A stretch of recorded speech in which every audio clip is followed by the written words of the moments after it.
Olá, pessoal! Estamos de volta com o curso de Angular.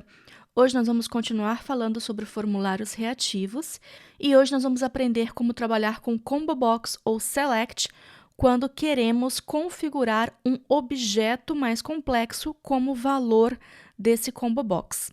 Na última aula, a gente aprendeu como trabalhar com o Select ou Combo Box utilizando um valor simples como valor da opção do select, ou seja, uma string ou um número, ou até mesmo um boolean como valor do select.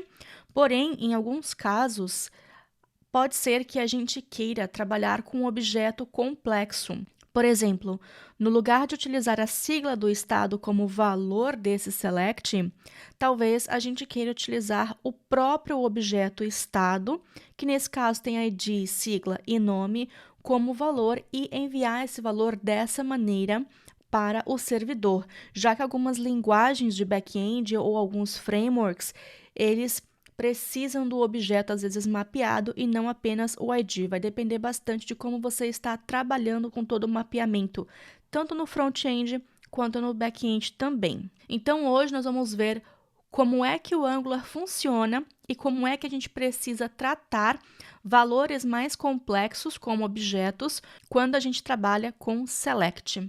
A gente pode utilizar esse próprio exemplo de estado, mas para fazer um exemplo um pouco diferente, eu vou fazer aqui um outro. Suponha que esse formulário que a gente esteja trabalhando seja um formulário de cadastro. Então, eu vou botar aqui get cargos. Nós vamos pegar cargos de TI. Eu vou fazer aqui um próprio array, não vai pegar isso de lugar nenhum. E aqui nós vamos colocar as nossas propriedades. Então, aqui eu vou botar nome, eu vou botar dev, o nível, vou botar júnior. E a descrição, vou colocar aqui dev júnior. Vou repetir isso daqui e vou colocar um pleno e um sênior também, que mostre a descrição do cargo, só que como valor, a gente não quer colocar apenas ou dev, ou júnior, ou a descrição. A gente quer salvar o objeto completo. Então, vamos voltar aqui para o nosso formulário. Vou trabalhar sempre com formulário reativo. Aqui eu vou criar um novo campo, chamar ele de cargo, que vai ter um valor nulo inicial. Não vou colocar aqui nenhuma validação, a gente já colocou validação em todos os outros campos. Aqui eu vou minimizar todos esses campos para a gente criar um campo novo aqui também. Aqui eu vou utilizar o próprio VS Code para criar uma div com uma classe formGroup do Bootstrap. Apertando o tab, ele já cria essa div para mim. E dentro desse formGroup, a gente vai colocar um similar ao que nós fizemos no estado. Se vocês quiserem, pode colocar aqui em uma outra aba. E no lugar de endereço estado, a gente vai colocar cargo, que vai ficar muito mais simples para a gente poder fazer todas as validações. Então, aqui no estado, eu vou fazer aqui um Ctrl F e vou substituir por cargo. Temos aqui todo o campo já pronto. Vou voltar, vou colocar aqui o cargo, posso formatar aqui o documento para deixar um pouco mais amigável para a gente ver. Só que aqui nós estamos pegando o cargo de cargos, esse tem aqui o PyPy que nós não vamos precisar. Nós precisamos agora dessa variável cargos também. Então, aqui eu vou voltar no início, vou declarar essa variável cargos, que vai ser array de n. Nesse caso, eu não vou tipar, vou deixar o próprio objeto. E aqui no nosso onInit, eu vou fazer um this.cargos, receber o dropdown service e pegar todos os cargos. Nesse caso, ele, aqui é um igual, já vai popular. No lugar do nome, nós vamos mostrar a descrição. E no caso do valor, eu não quero a sigla, eu quero o cargo todo. Eu acho que a gente nem precisa, porque esse campo não é obrigatório, não tem nenhuma validação. Eu vou rodar aqui com o ngServe para a gente poder ver como é que esse formulário está na tela. Compilou com sucesso, voltamos para a tela, nós temos aqui o novo cargo, que está mostrando Dev Júnior, Pleno e Sênior, e o valor aqui está como nulo. Se a gente abrir aqui o console, não tem nenhum erro. Vou até passar aqui para baixo, só para manter também o console aberto para caso de erro. Aparentemente, o Combo Box está ok. Eu vou criar aqui mais um botão e vou setar cargo, só para a gente poder ver como é que funcionaria a gente tentar setar um valor que seja um objeto. Aqui eu vou colocar cargo e nós vamos implementar a lógica. Vou botar aqui no final, setar cargo. Eu vou pegar um valor aqui e eu quero que seja um valor diferente. Então, vou pegar o pleno, não vou pegar o próprio Combo Box, porque eu quero que esteja em endereço de memória diferente. Então, vou botar aqui uma variável cargo e vou pegar o meu formulário, vou pegar o campo cargo e eu vou fazer um set value. Então, set value e vou setar o cargo, só para a gente ver o que é que vai acontecer. Então, olha, eu vou selecionar aqui o sênior, vocês podem ver que o cargo está sendo salvo aqui como objeto, então ele está trabalhando sempre com o endereço de memória e não como se fosse um objeto um pouco mais amigável, como é o caso do endereço aqui, que é um objeto complexo e está sendo mostrado de forma mais amigável. Eu vou fazer um refresh, só para a gente resetar o formulário, e vou clicar aqui no botão de cargo. Vocês podem ver que o cargo aqui agora está como nome Dev, nível pleno, descrição de Dev pleno. Porém, na tela foi setado o valor de Dev Júnior e alguma coisa está errada, não está funcionando direito. Isso induz o usuário a erro, tá selecionando um valor, mas aqui no formulário está configurado outro valor. E é esse valor aqui depois, que é o dev pleno, que foi o valor correto, que foi setado aqui pelo set cargo, mas na tela para o usuário não mostra o valor correto. Por que que isso acontece? Isso tem a ver como o Angular funciona em relação a select ou combo box.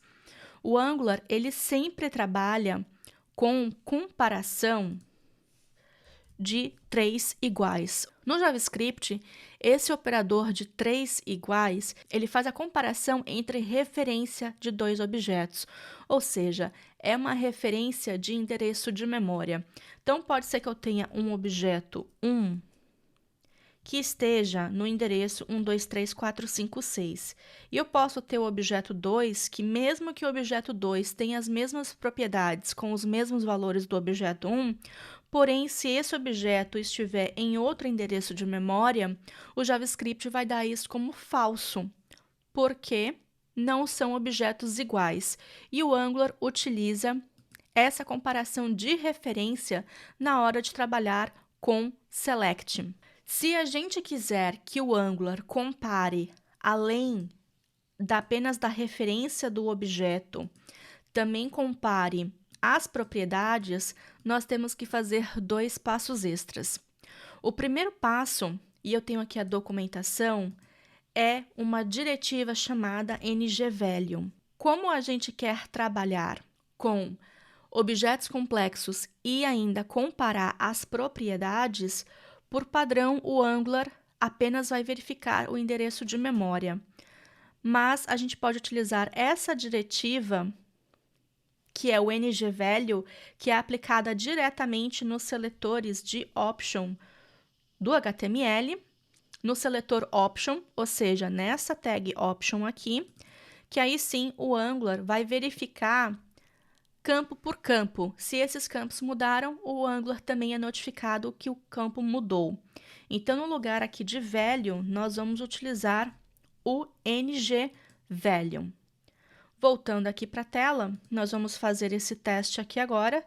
Eu vou setar o cargo, ele setou o cargo aqui, ok para a gente. Agora o usuário não está sendo mais induzido ao erro, mas também nós não temos nenhum valor sendo setado aqui. Ainda falta falar para o Angular como é que a gente quer comparar esse objeto. Então, aqui nós temos um objeto cargo. Como é que nós vamos comparar esse objeto aqui com esse objeto aqui do drop-down service? Então, o Angular ele tem um outro ele tem uma outra diretiva, só que essa é uma diretiva do select, chamada compare with. Então, aqui a gente tem esse control value, que é esse compare with aqui. Não tem muita informação aqui dentro da documentação, porém, esse compare with, ele é uma função que vai receber dois objetos e vai retornar um boolean, indicando se esses objetos são iguais ou não. O que nós vamos fazer aqui é, no nosso HTML, eu vou voltar no select e eu vou criar aqui uma função. Vou colocar aqui também os colchetes para a gente poder linkar essa função. Vou colocar aqui o compare with e vou colocar aqui, ó, comparar cargos. Vou criar essa função comparar cargos agora no meu componente e ela vai receber o objeto 1 e o objeto 2. Os dois são tipo cargo, né, que vai ser esse objeto aqui. Se vocês quiserem, podem criar uma interface para poder tipar isso aqui também. E nós vamos retornar. Primeiro, eu vou verificar se existe o objeto 1 e se existe o objeto 2. Então, se esses objetos existem, vou colocar aqui um operador ternário, nós vamos fazer a comparação que a gente precisa para verificar se esses objetos são iguais ou não. Nesse caso, eu vou comparar o objeto 1, nome, for igual, e aqui eu vou utilizar também o operador com 3 iguais, for igual ao objeto 2, nome. Então, aqui é o objeto 1, nome, objeto 2, nome. E se vocês quiserem, também pode comparar, por exemplo, o objeto, o nível, então aqui é o nível, com o outro nível, não tem problema. E caso seja falso, a gente precisa também ter aqui uma espécie de else. E aí eu simplesmente vou comparar o objeto 1 com o objeto 2. E aí eu vou deixar o Angular fazer o que ele já faz por padrão. Então, eu vou comparar o nome e o nível. O nome vai ser sempre igual. O nível que vai ser a chave. Se quiser, pode comparar o nível com a descrição também. Enfim, vai depender da lógica. Com isso, o Angular vai saber como comparar cada cargo que está sendo mostrado nesse combo box. Vamos voltar agora para a tela novamente. Eu vou clicar em setar cargo. O cargo setou agora o dev pleno e aqui também está dev pleno. Eu posso mudar para dev sênior, vai estar o valor correto no combo box e também vai estar o valor correto no formulário. Vou setar o cargo de novo, mudou para pleno e mudou para dev pleno aqui também.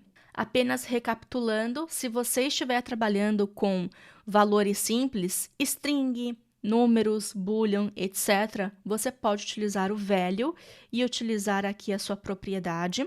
Porém, se você estiver trabalhando com objetos como valores no seu select, utilize o ngValue no lugar do value e também implemente uma função compare with para que o Angular saiba comparar os valores e assim você também tem um pouco mais de controle e pode escolher quais são os campos que você vai comparar para fazer aí a comparação dos objetos. Por hoje é só, lembrando como sempre que todo o código-fonte está disponível no GitHub. E é isso, pessoal, espero que vocês tenham curtido mais essa aula, eu vou ficar esperando pelo feedback de vocês e, por favor, não esqueçam de deixar um joinha aqui no YouTube para poder ajudar com a divulgação do curso. Até a próxima!